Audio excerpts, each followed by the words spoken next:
Welcome to another day here at Cedar Point, America's Rock and Roller Coaster. We're here for early entry, and it's time to go on some roller coasters. I love the look of the Frontier Town area. Reminds me a lot of the Ghost Town area of Knott's Berry Farm.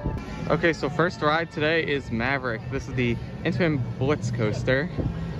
I've been wanting to ride this for so many years now, and I hope it lives up to these expectations that I've had for it.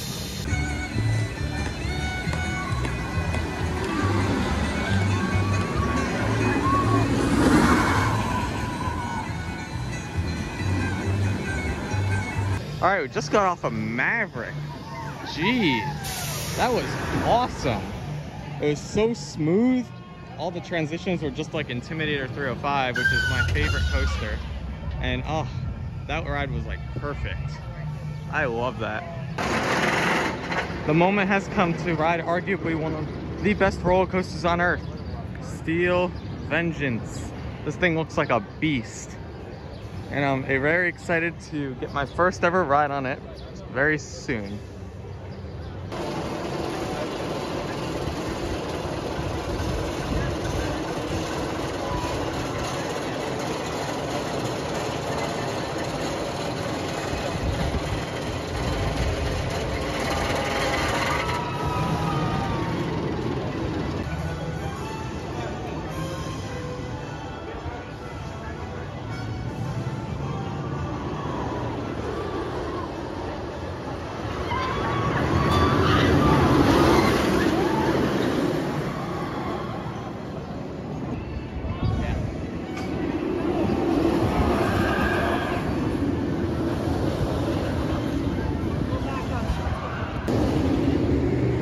Oh my goodness.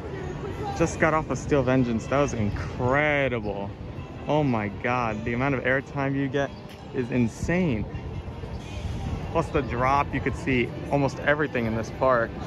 Oh, this is gonna be tough because I have Intimidator 305 as my #1. This could beat it, but I need to give it a few more rides. We were sat in the middle, so I think if we sit towards the back more, it might change my opinion of this ride. Also, I heard riding at night also provides a fantastic ride experience, so I gotta definitely come back to this later. But I'm definitely a Steel Vengeance fan. This ride is fantastic. Since we're in the area, we're gonna get a ride on Cedar Creek Mine Ride. This is just a normal aerodynamics mine train. Not sure how this is gonna feel, but if it's better than Trailblazer, that would be good.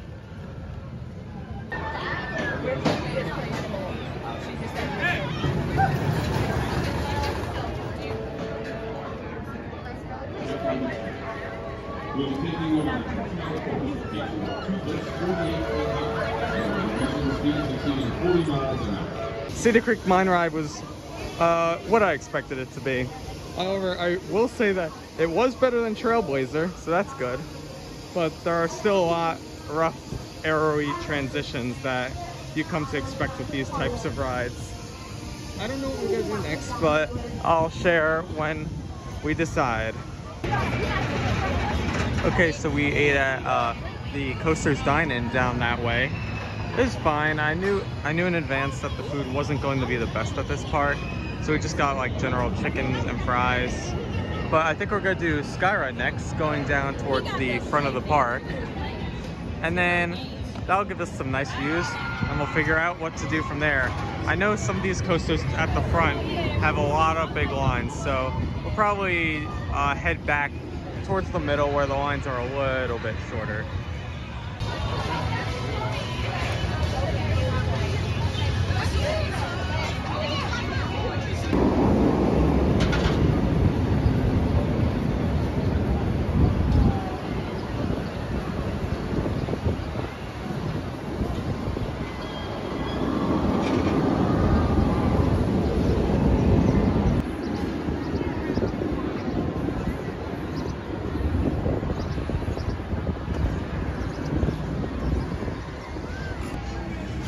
Skyride was a little bit shorter than I thought it would be, but we're actually going to go on Wicked Twister next. This is a Intamin Impulse coaster. I've only been on Possessed at Dorney Park, but this looks to be a little bit better because of the added twist in the back. So I'll go on it and tell you how I think the ride is. Just got off Wicked Twister. Good ride, very similar to Possessed. We were set towards the front, so I didn't really get to experience what the backward spiral was really like. But there were a little bit of headbangy parts going up that first spiral. I think we're gonna head towards Magnum now since it's a shorter wait.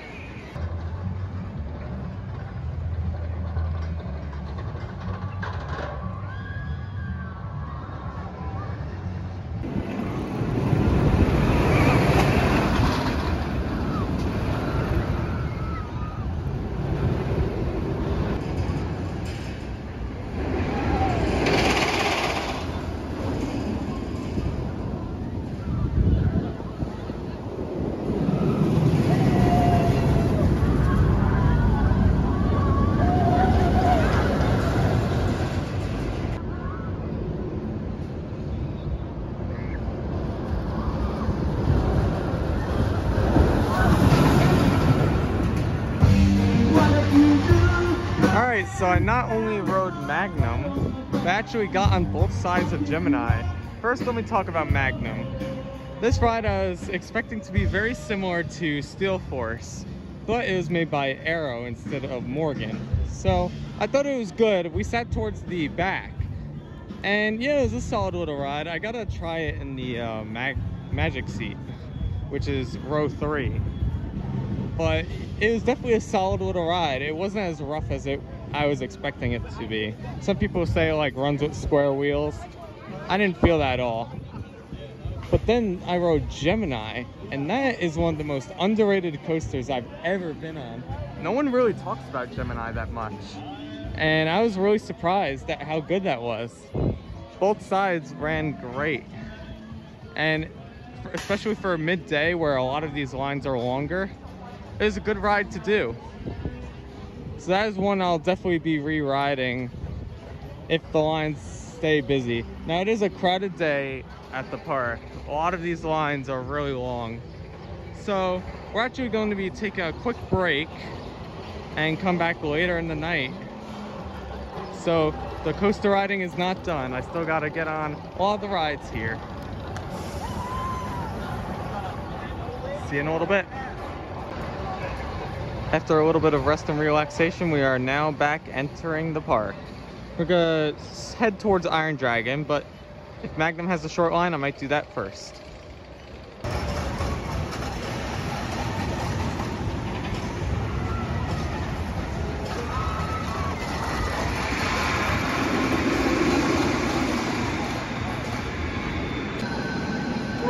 Okay, first ride coming back I did was Iron Dragon. Gotta be honest, kind of boring. Didn't really find that much enjoyment in that. Now I was kind of in a middle car. I think I was in 5. And it looked like toward the front you get a little bit more swinging. But it just kind of meandered around, so definitely not one of my favorites. We wanted to walk by the main entrance since normally we enter the side staying at Hotel Breakers just to see what it's like and get a sense for the place. But we also see gatekeepers testing. Once again, there was a sign out front saying gatekeeper will not be opening today. So the ride's just teasing me by constantly testing. Once again, I hope it'll be open tomorrow because I really want to get a ride on it. That would be my first wing coaster.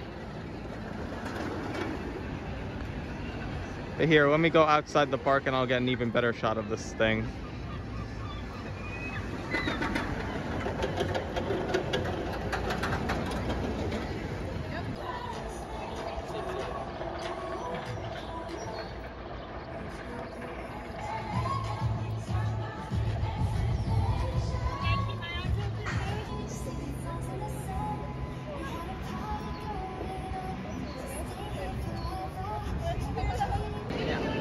Alright, so now that we're back in the park, the lines for Raptor have died down. So we're gonna do that. Looks to be a good invert. It definitely looks nice over the midway. I'll tell you how the ride is when I get off.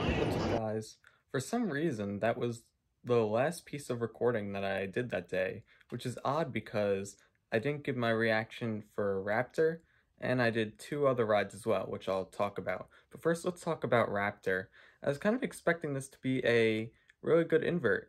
based on how it appeared on the midway. But to be honest, I was kind of mediocre about it coming off. I don't know, it's just sometimes, call me crazy, but I like the tamer B&M inverts.